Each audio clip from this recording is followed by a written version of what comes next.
For Telesur, I'm Cody Weddle in Caracas, Venezuela. We begin tonight in Venezuela, where this year the country has become the target of several destabilization plans. The plots emerged following the death of the Bolivarian Revolution's leader Hugo Chavez in March 2013. Our correspondent Rachel Boothroyd has a rundown of these plots.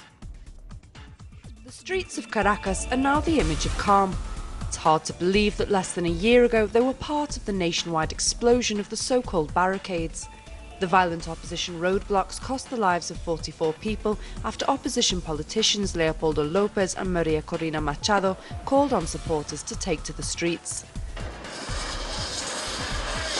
They were reported as spontaneous by the international media, but for Desiree Cabrera, whose daughter was trapped inside a nursery set alight by the barricaders, it's not a story she recognises. It was horrible. It wasn't just my daughter. There were lots of babies inside. In the middle of all that panic, watching them attack and set the center on fire, we had to get all of those children out, urgently. The barricades were not the end of the story. They were followed by the release of a string of videos showing right-wing terror plotter Laurent Salen confessing to having participated in planning the barricades in advance from Colombia. He and several others were receiving military training and funding there. The case was being investigated by youth leader and United Socialist Party legislator Robert Serra, assassinated shortly after the videos were released. For Farid Fraija, author of the book Plan Barricade, 2014 has been marked by attempts to overthrow the government in a soft coup. Strategies which made way for sustained low-intensity action through civilian clashes, the introduction of paid mercenaries and groups into the country who began to generate violence in order to justify military intervention. Venezuelan President Nicolás Maduro has described 2014 as the most difficult year yet for the Bolivarian Revolution, yet the government appears to have weathered the storm. It hopes that 2015 will be a year of greater stability for the Bolivarian Republic. Rachel Boothroyd for Telesur in Caracas, Venezuela.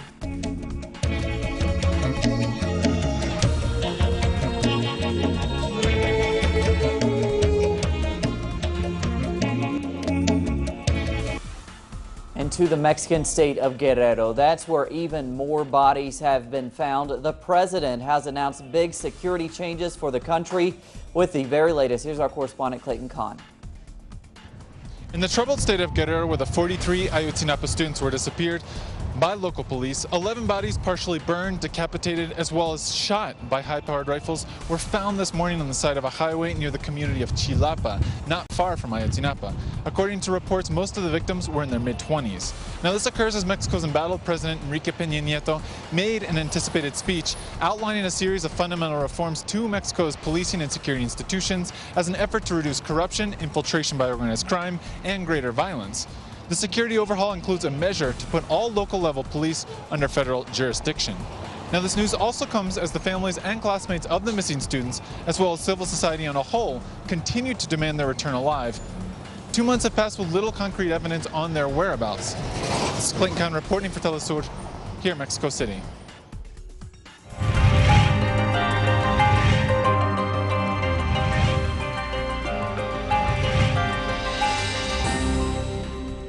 Weather conditions mean that the general captured in Colombia will now be released on Sunday. With the latest of the developing story in Colombia, here's our correspondent there. Early this afternoon, the Revolutionary Armed Forces of Colombia announced via their website that General Ruben Dario Alzate will now be released on Sunday the 30th of November, not Saturday the 29th as originally planned. That delay has been put down to treacherous weather conditions, with torrential rain essentially making a helicopter landing unsafe for the Red Cross to go in and pick up Alzate and his two companions in the western coastal region of Chocó, where they were captured by the FARC on the 16th of November. Now, we've always known that the climate in Chocó could cause delays, so this news is perhaps not a great surprise. What we do know is that the peace process is likely to get back underway about a week after he's handed over. So whether it's on Sunday or even if it's pushed back to Monday, we can probably expect the negotiations to restart again during the second week of December. Charles Parkinson in Bogotá, Colombia. Thanks to Charles. To Ecuador now, where the country has been recognized by the UN for its poverty reduction efforts. Our correspondent Liz Scherfius brings us more from the capital of Quito. Ecuador was recognized at the 11th annual meeting of the United Nations for the drastic reduction in inequality and poverty which has been occurring since the beginning of President Rafael Correa's first term in 2007. The Good Living or Buen Vivir development goals of Correa's government have been attributed as a cause for this success.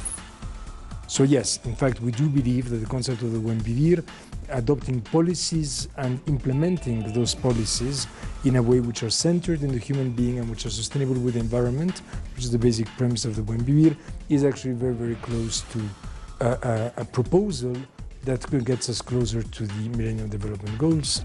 Ecuador has the highest public investment in the region at 15% of the gross domestic product. This investment has had favorable results as the poverty rate has dropped from 38% to 26% and extreme poverty from 17% to 8% since 2006. The Economic Commission for Latin America and the Caribbean made it known that Ecuador is among the 3 countries where poverty has most dropped, that it was the country where the GINI coefficient most rapidly decreased.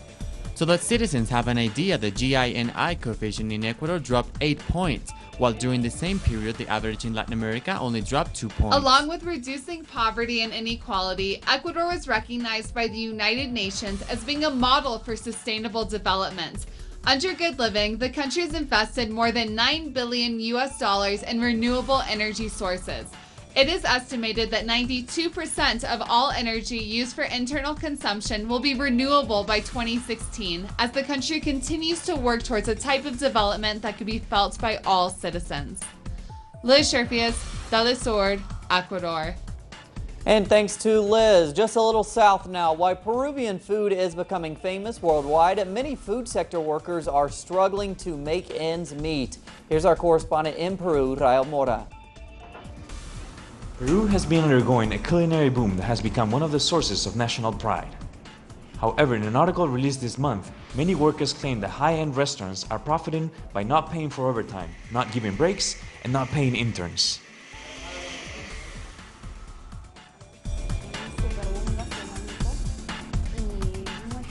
We are experiencing an amazing culinary boom, but many times businessmen do not share in the boom. They are only worried about making money, becoming famous, and nothing else. But at the end, what makes all of this possible are the people behind it.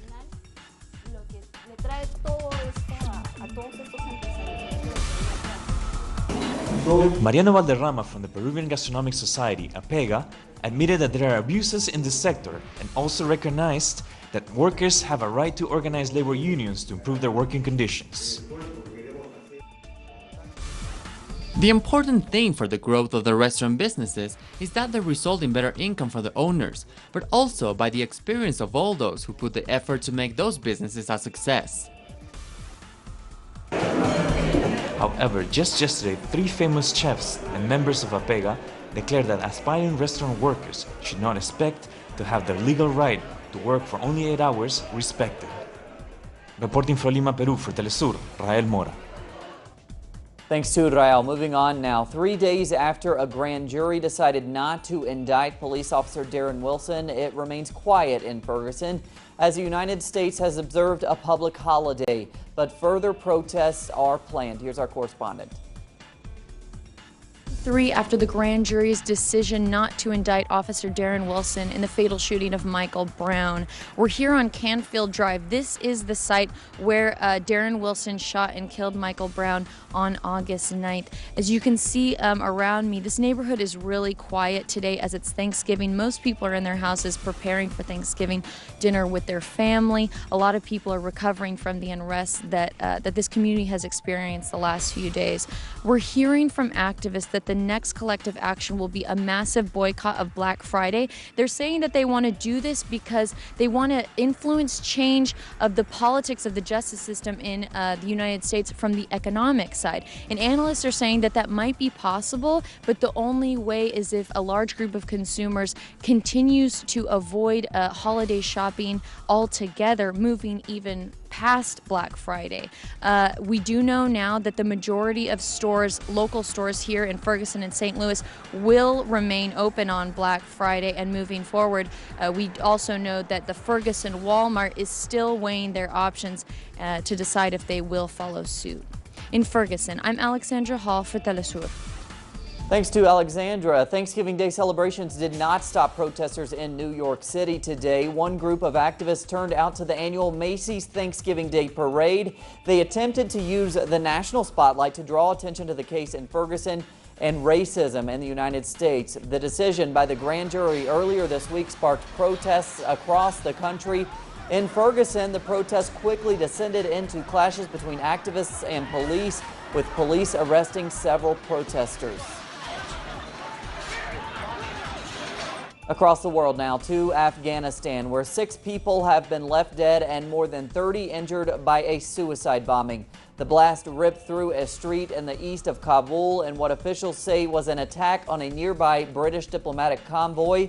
Just hours later, another insurgent attack struck an affluent part of the city known for being home to a number of embassies and international media officers. The Taliban have claimed responsibility for both attacks. And for something sweet, one Bulgarian candy maker claims to offer a candy that not only tastes good, but also doubles as deodorants.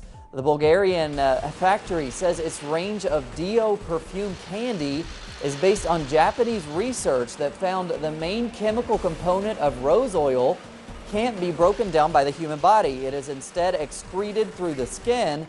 Now, according to the company, each sweet contains enough rose oil to ward off body odor for around 6 hours. We have plenty more on those stories and others at our website, telesurtv.net/English for Telesur English. I'm Cody Weddle. We'll see you in the morning.